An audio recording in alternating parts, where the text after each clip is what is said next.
Hi guys, welcome back to my channel, or if you're new here, welcome. In today's video we are gonna be reviewing one more dupe of the Urban Decay Born to Run palette.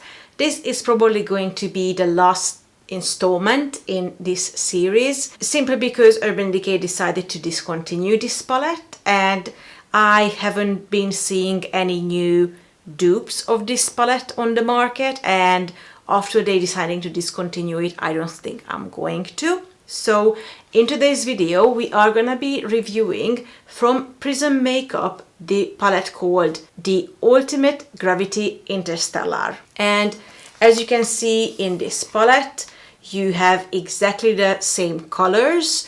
The names are obviously different, and it's actually quite nice because some companies can't be even bothered to come up with their own names in this palette, bearing in mind that the palette is called Interstellar.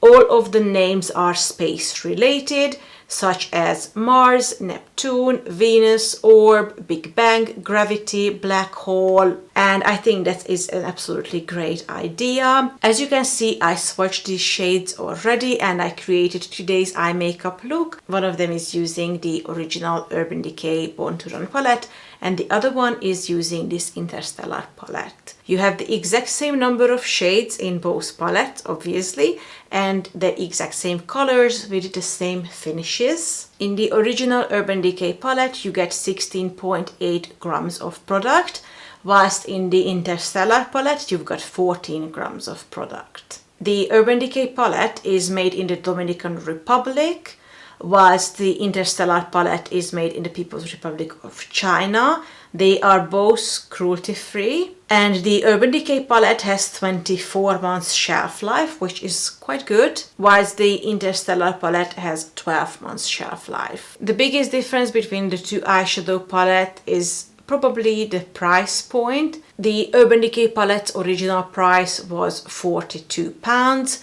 whilst this Interstellar palette is available on Amazon around £8. Before we jump into this eyeshadow tutorial, I want to show you guys quickly the swatches of both eyeshadow palettes. On the bottom, you will see the original Urban Decay eyeshadow swatches, and on the top, the Interstellar shades that correlate. As you can see, they are very similar. Most of them are identical. However, some of the shades in the Interstellar palette seem to be more warm. Even though the palette contains only a little bit less product than the original one does, the palette itself is significantly lighter because this one is a light cardboard packaging with a very thin mirror, whilst the original one is actually a really heavy palette because it is plastic and you have a really thick mirror in there, which makes it really heavy. So now without further ado, let's jump into this eyeshadow tutorial.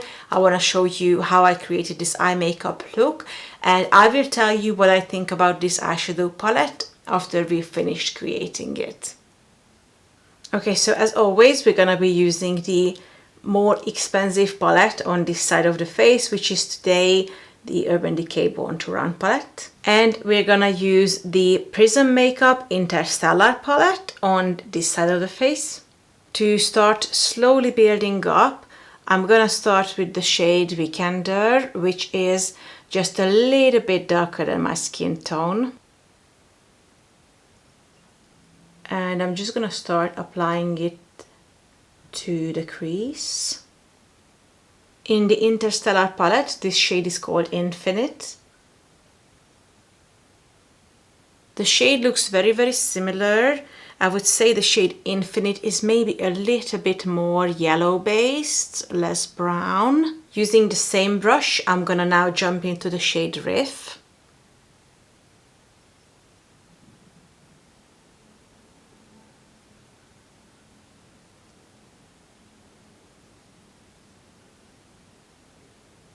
This shade in the Interstellar palette is called Orb.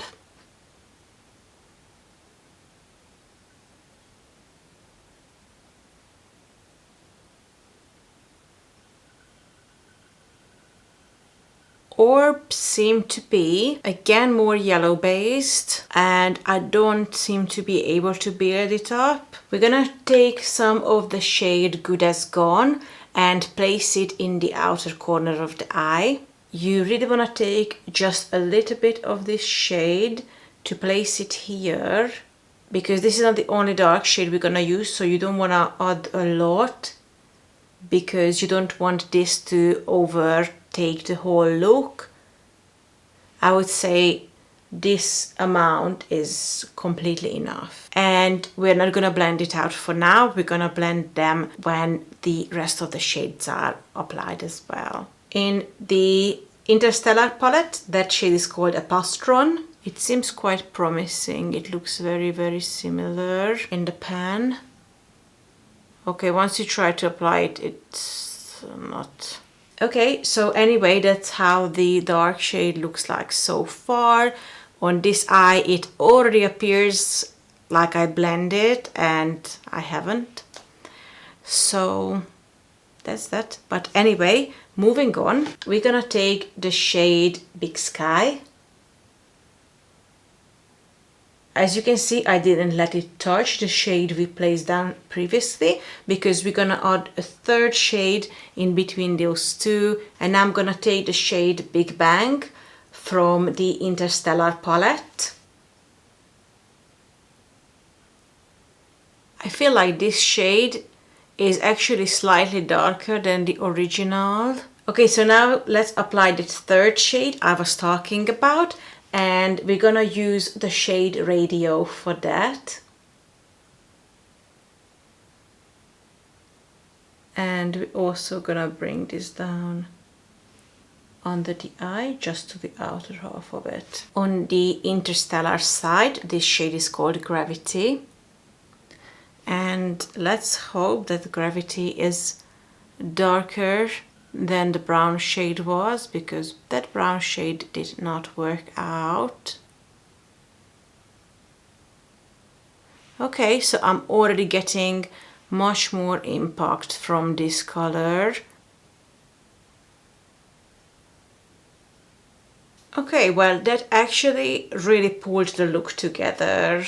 It's basically exactly the same color as the shade Radio, so I'm very happy about that. I'm gonna take a clean eye blender brush now, and I'm gonna blend both eyes, starting with this one.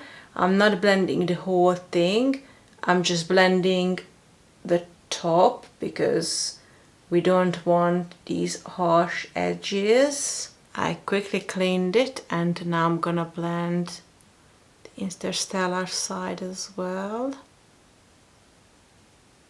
Okay, and now we need a pop of color to the inner corner on both sides. So I'm gonna take the shade Stranded from the Born to Run palette, and I apply a quite generous amount to not just the inner corner, but the first third of the eyelid and under the eyes. And from the Interstellar palette, that shade is called Orbital. I'm gonna go off camera now, and I'm gonna up some mascara and some lipstick, and then I'm gonna be back. So that's the finished look. I think now that we applied all of the colors and all of the makeup, they ended up looking exactly the same. Obviously, I can't ignore the fact that some of the shades didn't perform at all. The two blue shades, however, which we used for this eye makeup look, were outstanding. They looked exactly the same as the ones in the Urban Decay palette did, and because of that, this makeup look was a complete success. I honestly cannot tell that there are two different eyeshadow palettes on my two eyes, but if I was looking at the first two shades only, the difference was really big. So whilst I really appreciate how cheap this eyeshadow palette is, and I think that some of the colors are outstanding, there are some shades that just really didn't work. I think overall it is a really good palette, and I would call it an amazing dupe if we didn't have the Belonging palette. But knowing how good the Belonging palette is, and you know, it costs exactly the same, it comes from China just as this one does, and from that palette you get the exact same shade as the original with the exact same performance. With this one, you get the exact same shades, but sometimes the performance is just not there. So I don't know why would you choose this one when you have the option to pick up the Belonging palette instead. So once again, I am going to keep using my Urban Decay palette, but probably outside of YouTube, because Urban Decay decided to discontinue it, and this was the very last dupe palette I wanted to review for you guys, and I don't see any reason why at this point anyone else would come out with a new one. So I think this is gonna be our goodbye to the Born to Run palette. So to sum it up, I would definitely say that the Ucanbe Belonging palette is the best dupe for this palette. So if you decide to purchase one, that should be the one you purchase. Anyway guys, that's it for today. I hope you enjoyed this video. If you did, please don't forget to give it a thumbs up. Subscribe to my channel if you haven't already, because I would love to have you here. Take care of yourself until next time. I will see you very soon.